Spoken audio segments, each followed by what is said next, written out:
love the indie world because you have a lot, at least to me, I'm not an actor, but from what I see in the films that I like that are independent, there's a lot more freedom. I feel like the actors even have more freedom sometimes with their characters. When it came to actually shifting into film, um, when did that happen and how did that happen? Kind of, I know you still do theater, but why did you make that decision or how did you make that leap to start doing films? I hate to say it, but it's money. No, I mean, it's Money. honest. I couldn't believe because it's really hard. Theater is one of those dying arts. I think it's so hard for a company to rent a space and build sets and think about paying their actors as they're paying their. I mean, I've tried it, and it's so hard for theater to continually, unless you're doing, you know, unless you're doing the big musicals, and you can count, you're guaranteeing yourself a base of people.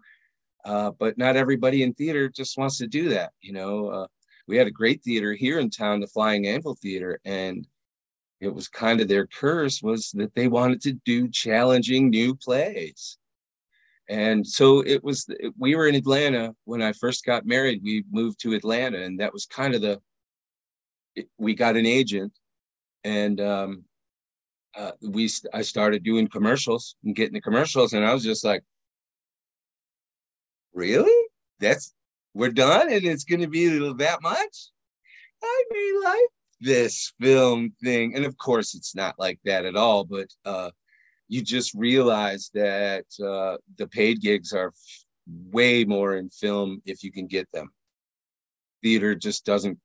Theater is still, even though, I guess I got to go back to this because you do a lot of films for your friends, right? And everybody has that moment when they say, well, I'm done working for free, right? Because your friends don't have anything and you want them to do that.